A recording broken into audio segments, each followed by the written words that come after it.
A'udhu billahi minash shaitanir rajim. Bismillahir rahmanir rahim. Assalamu alaikum wa rahmatullahi ta'ala wa barakatuh.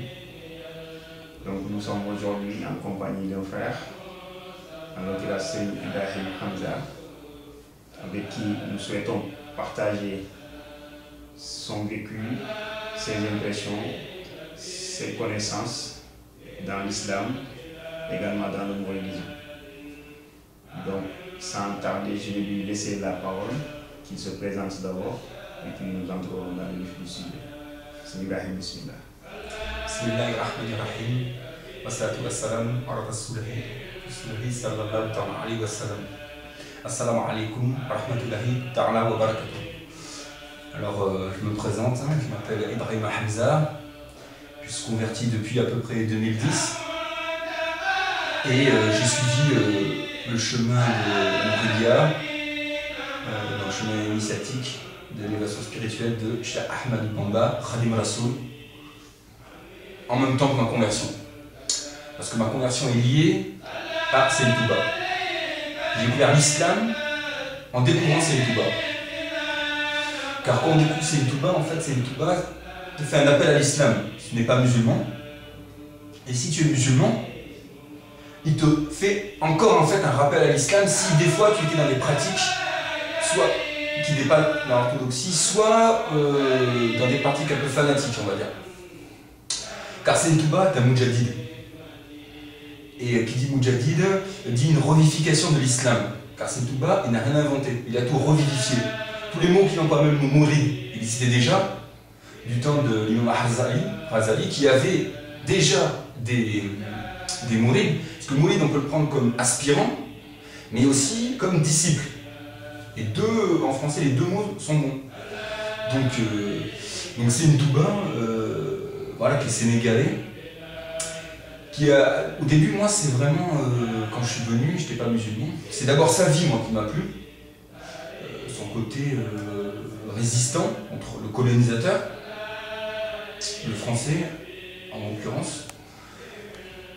Au début, c'était ça, ces exils, ces tentatives d'assassinat, et toujours ce djihad al-akbar, qu'on dit, c'est le djihad al-nafs. Donc le djihad contre ses propres passions. Donc je connaissais pas, j'avais une idée de l'islam au début, religion des Arabes, un peu comme ceux qui vivent ici qui ne sont pas musulmans, ou même ceux qui sont musulmans d'origine et qui croient aussi que c'est la religion des Arabes. Hein. C'est pas que les non-musulmans qui croient ça, c'est aussi certains musulmans de culture, voilà, qui, comme ils vivent ici, ils ne pratiquent pas, ils croient que c'est lié à ça, quoi. Parce que la langue du dîn, c'est l'arabe. L'arabe littéraire, c'est pas tout le monde qui la maîtrise. Hein. Donc, certains parlent arabe, mais en fait c'est un arabe dialectal, c'est un arabe du bled, on va dire. Et donc, bon, on m'a dit, quand j'ai vu, il était 7 tonnes 500. J'ai dit, tonne, je dis d'accord. En arabe littéraire, sachant que c'est un Sénégalais, j'ai dit d'accord. J'ai dit, donc c'est quand même une performance. Déjà, vu que c'est pas la langue d'origine. Donc après, au début, c'est sa vie, tout ça. Et après, vraiment, c'est Seyyid Touba, à travers ses écrits, à travers sa vie, m'a fait, moi, je parle personnellement, un appel à l'islam, au tawhid. Moi, je croyais déjà en Dieu, mais sans associer. Donc là, ilaha illallah. Il n'y a pas d'autre divinité qu'Allah subhanahu wa ta'ala. Donc déjà, à partir de là, j'étais là, donc ça m'a plu. J'ai demandé qu'est-ce que c'est de la ilaha illallah, on m'a répondu.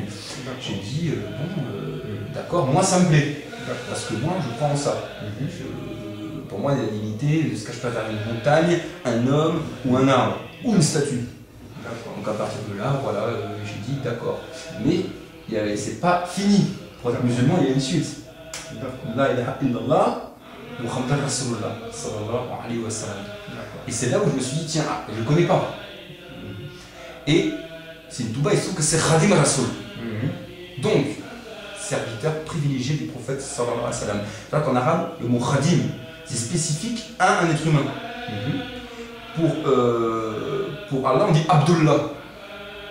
Sachant que Abdou, c'est dans le sens esclave. Esclave d'Allah. Donc quand on dit serviteur d'Allah, en fait, c'est pas une bonne traduction en français. On dit esclave d'Allah. Parce que si tu mets serviteur d'Allah, serviteur du prophète sallallahu alayhi wa sallam, c'est plus. Et en fait, c'est ça. Donc, c'est comme le dit Seine Touba, esclave d'Allah, serviteur du prophète sallallahu alayhi wa sallam. Donc, je dis d'accord. Et je ne le connaissais pas parce qu'ici, il appelle Mahomet. On l'apprend à l'école. En 5e, on te dit qu'en islam, je savais qu'il y avait 5 piliers en islam, qu'il y avait Ramadan et 5 salats par jour.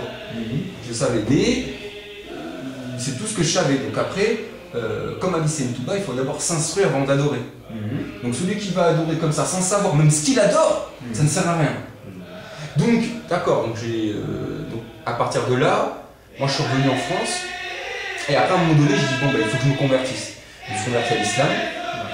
Et c'est là le plus dur en fait. Donc si je comprends bien, donc, tu as commencé à étudier d'abord avant de s'y lancer. Voilà. Donc voilà. Comment ça s'est passé? Le fait que tu as commencé, comment tu as fait pour connaître Seine Touba? La découverte en fait de Seine Touba. Vraiment la découverte, elle s'est faite quand j'ai intégré le Daïra Massel Koudjinan. D'accord. À Toulouse. Au début, j'avais lu Seine Touba, je commençais à pratiquer, mais sans structure. Là, je ne connaissais pas, je faisais les ablutions, mais je ne faisais pas bien, je priais pas bien. Donc j'essayais, mais tout seul, c'est très difficile. Car comme a dit Seine Touba, celui qui n'est pas un guide valable, c'est Shaitan son guide. Donc j'étais un peu tout seul, donc c'est ça, c'est très difficile pour un converti au début. S'il est tout seul, beaucoup lâche l'affaire parce que quand on se convertit, Shaitan il te récupère tout de suite. Et tac et tout, c'est dur, il faut se lever le matin, il y a tout un tas de péchés qu'il faut arrêter. Et ça se fait pas du jour au lendemain. Parce que quand on était habitué à un mode de vie, parce que c'est ça, le din, c'est un mode de vie. C'est plus qu'une religion, chacun a sa religion, non. La religion, c'est la guitare, la religion, c'est ci et ça. Non, là c'est din, c'est un mode de vie. Donc tu dois intégrer un nouveau mode de vie que celui que tu avais. Alimentaire, tout.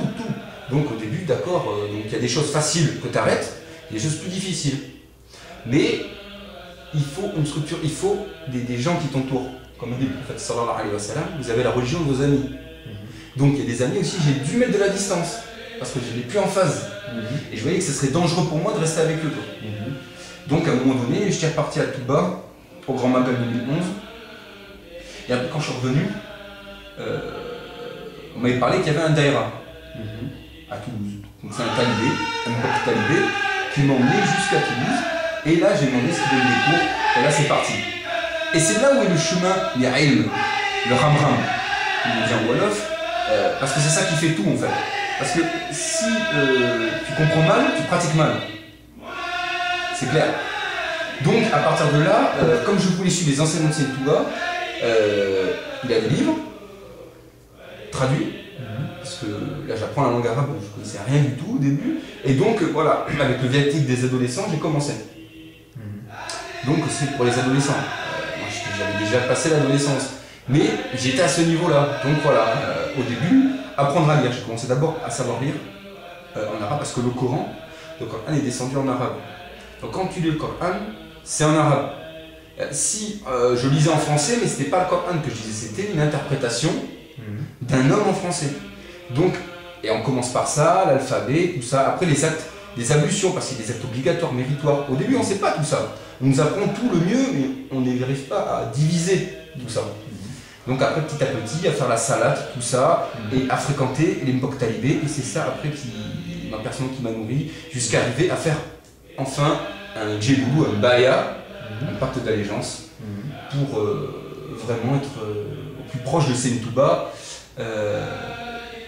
Pour arriver, parce que Mourid c'est ça, Mouridullah, aspirant Allah Azawajal. Tout ce qu'on aspire, c'est Allah. Donc à partir de là, il faut un guide spirituel qui suit Seine Touba. Dans le mouridisme, il n'y a qu'un cher, c'est Seine Touba. Donc, quand on fait un pacte d'allégeance à un cher, lui, il nous représente Seine Touba, qui lui-même représente le prophète sallallahu alayhi wa sallam. Donc, comme a dit le prophète sallallahu alayhi wa sallam, ceux qui ont fait le pacte d'allégeance sur moi l'ont fait Allah. Et à Seine Touba, c'est pareil, quand tu as fait à ton cher, tu l'as fait à Seine Touba. Donc au prophète sallallahu alayhi wa sallam, donc à Allah Azawajal. C'est directement. Et à partir de là, tu as une guidée. Et donc, pas mal de choses à faire. Le rythme, il y a beaucoup de choses. C'est une. Et c'est universel, très important. C'est universel. Même si la grosse majorité sont sénégalais, il ne faut pas croire que la Mouridia, c'est quelque chose de sénégalais. Non. c'est universel.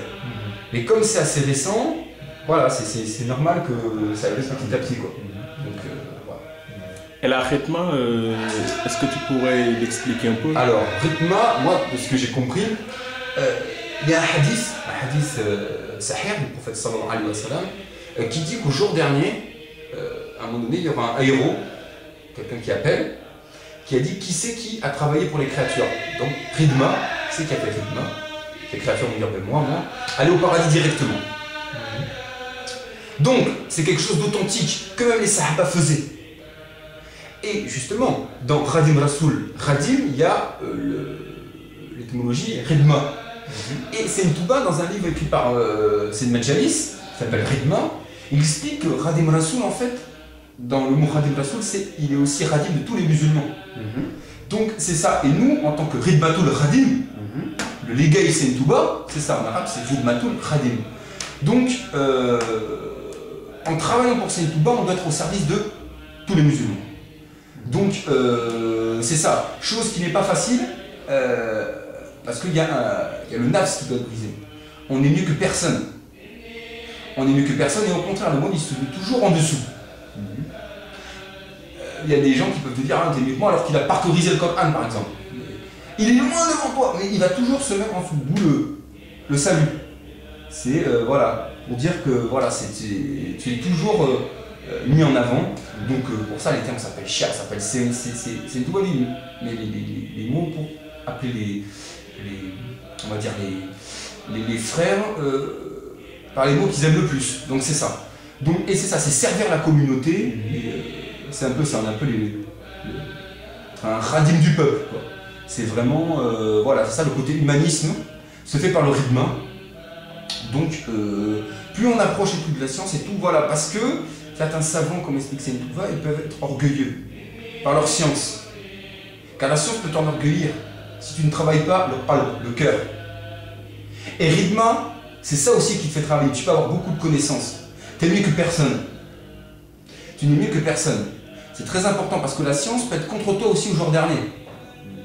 Tout dépend comment tu l'as mise en pratique. Est-ce que tu l'as divulguée ou est-ce que tu l'as gardée pour toi, pour que tout le monde vienne vers toi? Donc, comme nous le savons, le mouridisme est composé de deux grandes portes, ou bien deux grandes chambres, à savoir la chambre des Mbaké et la chambre des femmes. Comme nous le savons nous tous, Mame Cheikh Ibrahima est une figure qui occupe une place très très importante dans le mouridisme et également dans la vie de l'aspirant.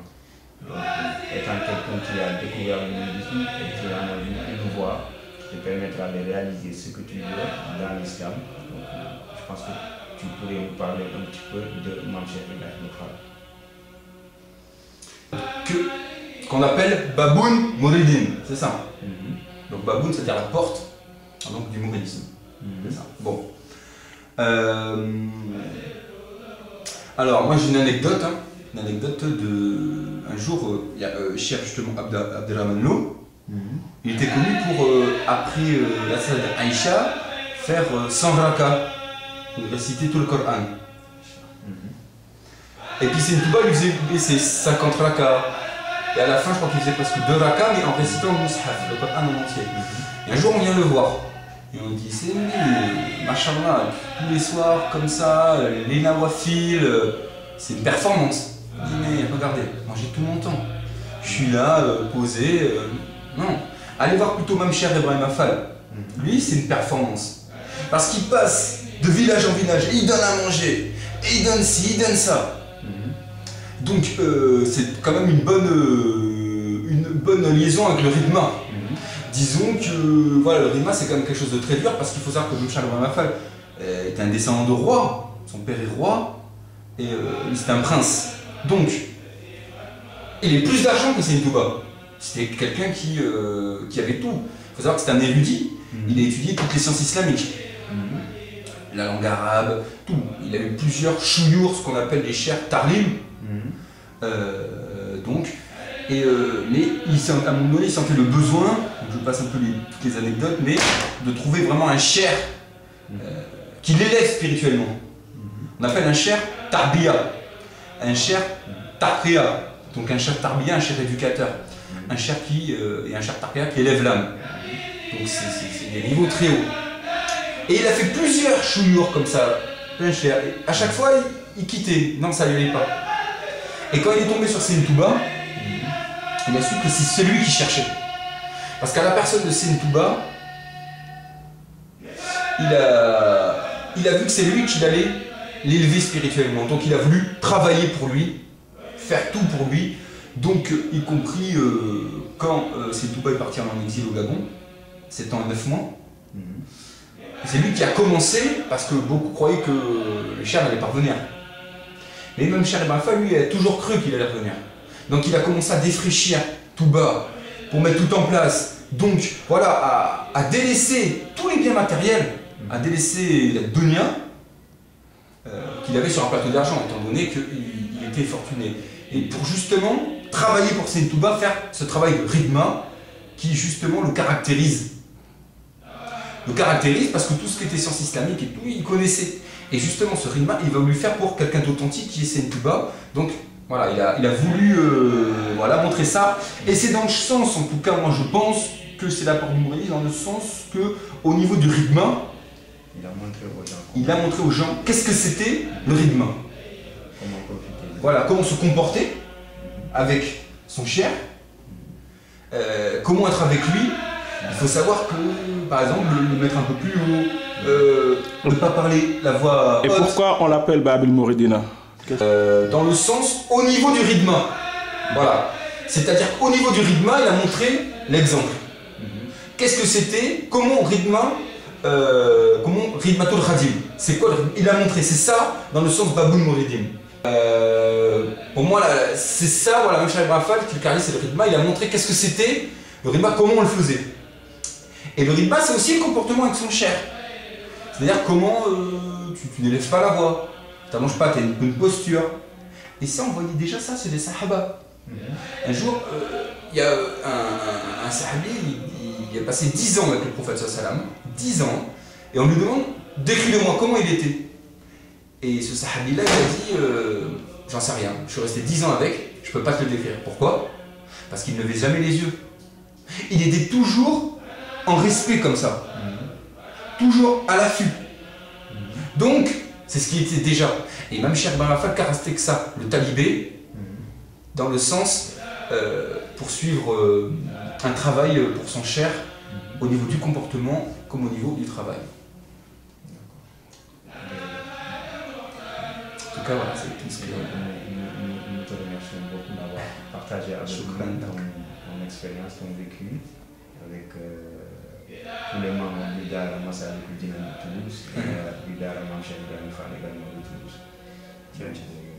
Yal na la yàlla fay. Jazakallahu khayran.